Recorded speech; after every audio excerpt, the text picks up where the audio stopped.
Kira-kira makanya nih bahayanya berbagi informasi privat tuh apa aja gitu? Ya, salah satunya ya yang tadi, dengan kita berbagi informasi privat itu seperti, apalagi kita berbagi foto KTP, sangat berbahaya. Bisa jadi kalian itu dibodoh-bodohin orang. Misalnya kalian beli di jual, nggak ada yang tahu kan?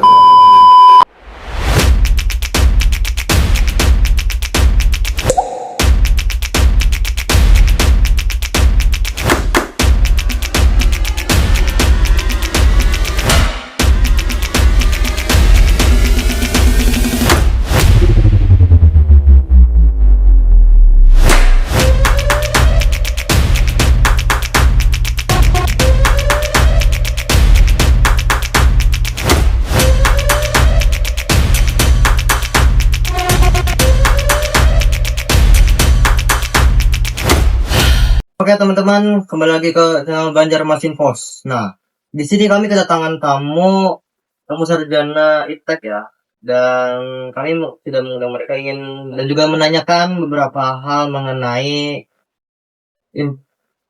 tentang bahayanya berbagi informasi privat. Nah,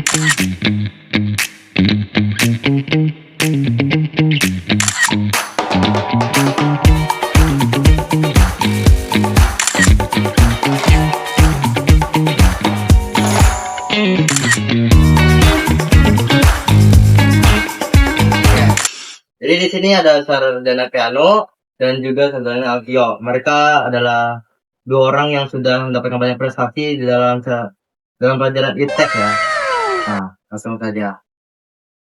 Kalian ini pernah nggak sih kayak upload sesuatu di internet, ya kan? Terus beberapa waktu kemudian nih mikir, duh harusnya nggak usah di-post ya. Pernah nggak nanti gitu? Pasti pernah lah. Dan juga karena kita berdua kan apalagi kita udah sarjana di bidang iptek gitu, kita nggak mungkin lah. Kita pasti gunain media sosial juga tiap hari, tiap menit, bahkan tiap detik gitu. Kayak hidup tuh rasanya kosong gitu ya kan, nggak ada sos. Pasti kita tiap hari main FM, ngetik slang gitu ya. Nggak tahan gitu. Jadi kayak itu tuh menurut aku wajar, cukup wajar dan sangat amat wajar. Karena tidak mungkin manusia itu tidak membuat kesalahan. Jadi santai aja, santai aja. Kita hari ini bakal bahas kan, bakal bagi informasi privat itu kayak kita sepele. Misalnya kayak kita lagi jalan-jalan di mana kita upload itu memang kelihatannya sepele, tapi dampaknya pasti sangat berpengaruh. Benar. Mungkin aja kayak kalian ketemu penjahat gitu, terus kalian dirampok kan gak ada yang tahu. Benar banget. Oke. Jadi itu salah satu bahaya juga ya teman-teman ya. Jadi berpikir dulu sebelum upload sesuatu ya di media sosial. Nah, Nah, karena kalian yang sudah iptek ya, jadi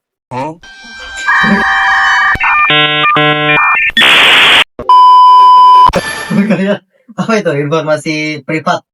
Nah, jadi Alvio akan membantu saya untuk menjelaskan apa itu informasi privat secara detail. Nah, informasi privat tuh bukan cuma soal rahasia besar, tapi hal kecil yang sering kita anggap biasa. Itu ada banyak contohnya, seperti nama lengkap, alat rumah atau sekolah, itu pasti banyak orang-orang tahu sudah. Nomor telepon, password dan OTP, lokasi real time, dan lain-lain. Bahkan foto KTP, kartu pelajar, atau tiket pun bisa. Apalagi data keluarga yang sudah sangat lengkap gitu kan, data-datanya. Nah, bentar, saya agak positif. Pernah nggak sih kayak kalian itu dapat orang yang nelpon, dia minta kayak semacam berkedok kayak kartu kredit gitu, terus kalian itu secara tidak sadar memberikan kode OTP yang diminta oleh penipunya, padahal itu cuma kedok atau penipu. Selamat, saldo Anda hilang. Mantap. Kalau misalnya kalian itu, ini juga salah satu poin penting ya. Kalau misalnya ada nomor tidak dikenal, jangan jawab dengan iya, karena itu sangat berbahaya. Bisa saja kalian sedang direkam dan saat kalian nelfon kartu kredit itu kalian tuh bisa aja bilang kayak iya, dibilang ke kartu kreditnya yang beneran. Jadi bisa aja kapan waktu kan kita nggak tahu ya. Namanya hari apes pasti nggak di kalender. Apalagi kan dunia sekarang kan nggak mungkin ya nyimpan uang secara tunai terus kan nggak cukup gitu. Makanya sekarang kan banyak juga penggunaan kartu-kartu. Jadi ya sudah pasti sangat rentan lah terjadi namanya penipuan. Jadi jangan pernah jawab iya saat ada orang yang telepon gak dikenal. Jawablah dengan siapa ya, jawablah dengan pertanyaan. Tanya balik siapa mereka dan apa tujuan mereka nelpon. Oke, bisa lanjut Bung. Bisa. Nah, kira menurut kalian nih bahayanya berbagi informasi privat tuh apa aja? Ya salah satunya ya yang tadi dengan kita berbagi informasi privat itu seperti apalagi kita berbagi foto KTP sangat berbahaya. Bisa jadi kalian itu dibodoh-bodohin orang. Misalnya kalian dijadiin pinjol, nggak ada yang tahu kan? Kayak misalnya kalian dimintain, Kak, selfie dong Kak, pakai KTP. Wah, selamat. Anda terlilit pinjol. Nah, setelah itu kalian diminta foto kakak. Itu sangat berbahaya karena bahkan untuk kalian kayak nanya-nanya kartu kredit atau kartu debit itu sudah pasti ditanya kalau kartu keluarga kamu pasti ditanya NIK, ditanya nama lengkap ibu, kelahiran di mana, itu sudah pasti sangat sangat rentan lah terjadi kasus penipuan. Jangan minta-minta terlalu banyak data data pribadi kalian, jangan sampai tersebar sedikit pun. Jadi intinya apa loh? Intinya ya data yang harusnya kita tahu tuh jangan disebarin ke orang-orang. Kalau mau disebarin ke orang-orang tertentu aja biar gak disalahgunakan gitu. Kayak tadi kan kartu KTP jadi pinjol gitu kan. Habis itu nomor OTP, password dan lain-lain gitu. Nah, Oke. apalagi tuh jago main atas nanti dihack ya Facebooknya. Nah, ngomong tentang KTP ya, banyak kemarin tuh orang, salah satu saya lihat di internet tuh, ada yang bikin meme pakai foto KTP teman-teman. Itu benar-benar bahaya. Ya. Bikin meme itu dia buat stiker, terus stikernya tuh isinya KTP. Teman-temannya kadang tuh bahaya banget jadi waspada juga dalam memilih teman ya. Nah, kalau untuk penipuan dan scam gimana tuh?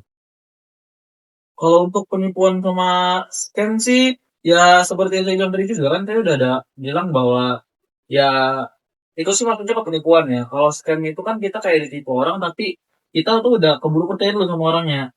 Misalnya kayak kita mau beli barang, kita disuruh bayar misalnya 100.000, kita disuruh bayar 100.000 tapi barangnya nggak datang ke kita. Jadi sebenarnya kalau untuk scamming sendiri itu tuh masih belum ada yang penipuan spesifik mengenai data pribadi. Tapi kalau untuk penipuan banyak, ya seperti yang saya bilang tadi kan, KTP, kartu keluarga, bahkan sebenarnya nama lengkap ibu itu pun bahaya kalau misalnya orang yang tidak dikenal tuh mengetahui. Sangat berbahaya, sangat fatal. Oke, kita lanjut. Eh, ini yang paling rame ya kan di internet juga, doxing dan perundungan. Nah, saya Itu dapat dapatkan tentang doxing dan perundungan. Blocking dan perundungan. Ya, Nah itu teman-teman. contohnya kan kayak alamat disebar, diserang rame-rame, mental kena, atau bukan cuman online, tapi juga bisa nyata. Soalnya doxing kan bisa nyata juga, nggak tentu online. Contohnya di mana kan? Pernah lihat ujian tengah. Nah, jadi doxing ini kalau misalnya secara eh online-nya itu bisa aja kayak nama kalian ditebak tuh dianterin paket 50 juta gitu COD. Nah, gitu. Itu salah satunya. Meskipun itu terdengar ngelawak tapi itu pernah terjadi. Terus diserang rame-rame. Wah, kalian diserang rame-rame di IG kena mental bunuh diri. Nah, itu Banyak. ya, kalau secara mentalnya sudah pasti kena. Nggak mungkin manusia itu kalau dikata-katain tuh karena mental. Apalagi kan anak-anak zaman sekarang nih yang milenial, gen apa? Sorry. Soalnya ini terlalu pintar. Jadi gen alpha itu tuh banyak yang kena mental dikit-dikit. Anjir, mental health disorder. Aduh, anxiety gitu aja terus sampai lu tua. Oke, bisa lanjut? Bisa. Keamanan fisik terancam. Nah, itu apa hubungannya tuh dengan tentang bahayanya privasi nih? Nah, berbagi informasi privasi. Nah, jadi ini juga sebenarnya sama kita bahain itu untuk berbagi privasi yang tadi ada di atas itu yang lokasi real time. Jadi misalnya kayak kita berbagi di IG, misalnya kayak kalian ngetik story aja tuh ya di IG di WA dimanapun kan ngetik rumah gue kosong, waduh. Apalagi rumahnya gede tuh, banyak isinya, wah selamat tuh didatengin orang tuh. Nah, jadi itu salah satunya kalian bisa diserang orang, dirampok bahkan dibakar, dijarah kayak rumah Saroni. Nah, jadi itu sebenarnya itu kayak wah lebay, nggak mungkin ada yang nyolong, nggak mungkin sekarang bisa lapor polisi. Ingat bro, hari apes tidak ada di kalender. Semua bisa terjadi. Kita bukan di dunia anime yang semuanya terskrip dan sudah pasti kita yang menang. Nah, jadi harus hati-hati ya teman-teman ya dalam kayak apa media-media sosial gitu. Ya kalian mungkin pengen pamer kehidupan kalian, cuman kalian nggak tahu apa yang bakal datang ke kaliannya gitu, ke buruknya. Nah, makanya ya yang butuh data kamu cuma satu orang jahat gitu, dan itu udah cukup. Terus cara aman nih tanpa Parno itu gimana nih? Cara aman jadi Parno. Kamu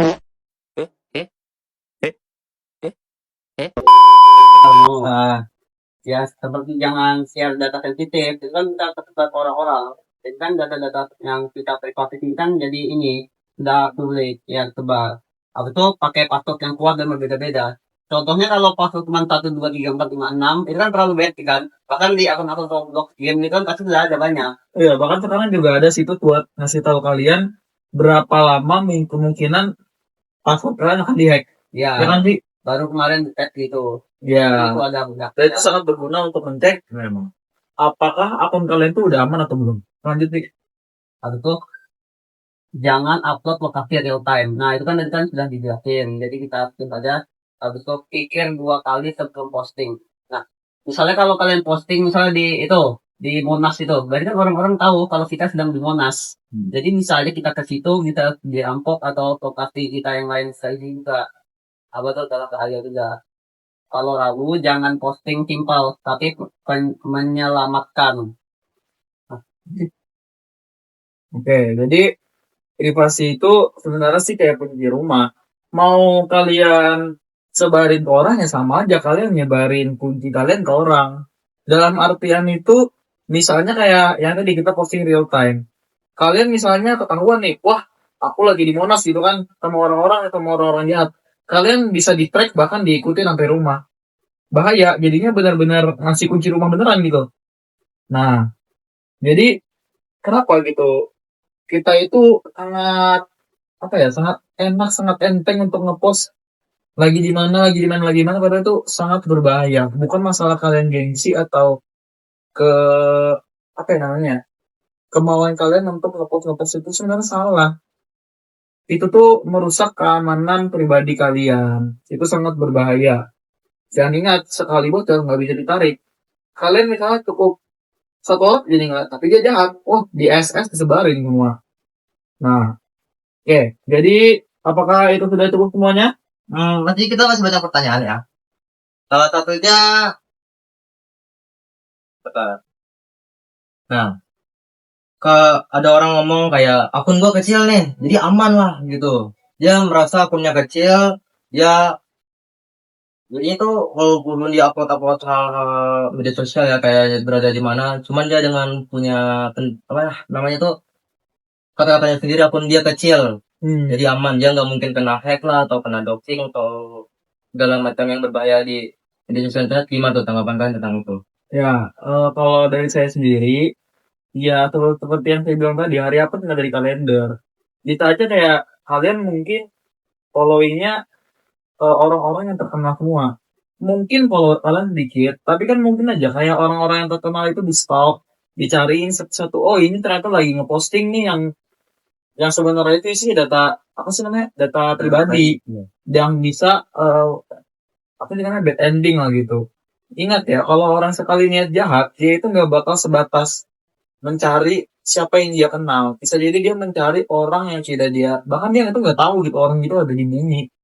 Dia nggak tahu wujud, nama, di mana, tapi kan jadinya lucu gitu kalau misalnya kayak kita ngasih data-data pribadi kita itu sendiri ke orang-orang yang kita nggak kenal. Bisa jadi aja mereka orang yang jahat, yang hari apa tuh nggak di kalender. Semua itu bisa terjadi. ya betul. Nah, jadi walaupun kalian akun kalian kecil ya, tetaplah pintar-pintar gitu kalau mau posting sebuah foto atau dalam media sosial gitu. Nah, dampak jangka panjangnya dalam menyebarkan apa ya, nggak sengaja gitu nyebarin data privasi di media sosial. Itu dampak jangka panjangnya apa? Oke, sejauh itu. Hmm. Itu tuh yang sering banyak tuh kayak dampaknya tuh nggak bakal berhenti hari ini juga. Kan namanya nggak jangka panjang, pasti pasti dong apa tuh panjang ininya. dampaknya. Iya, kayak apa contohnya ya? Ini, yang jangka panjang gitu, dampak ya jejak digital gitu. Aku suka gak kayak itu tak diungkap, data terus pakai ulang, harus susah dipercaya. Nah, rasa aman tentang kali data bocor, kamu nggak bisa ngontrol kemana data itu pergi. Soalnya kan sudah diambil sama orang kan. Kita pun nggak tahu mau kemana itu. Orangnya pakai kemana ke tanah tanah kan nggak tahu kita, ya kan? Benar. Nah, jadi kayak gitu lah. Oke, ya. Kami dari Banjarmasin Post udah cukup puas ya dengan jawaban-jawaban dari Piano dan Apio. Mereka benar-benar memberi kami jawaban yang sangat puas. Oke, semoga dari kami juga bisa membantu kalian untuk mencegah dan lebih bijak lagi lah untuk menggunakan sosial media dengan baik dan benar. Oke, mungkin kalau dari sama Tio udah cukup atau ada tambahan lagi? Sudah kita ya. Ya, semoga bermanfaat ya. Oke teman-teman, makasih sudah nonton video kami ya. Jangan lupa like, subscribe, dan bunyikan lonceng teman-teman ya. Kembali lagi di video selanjutnya.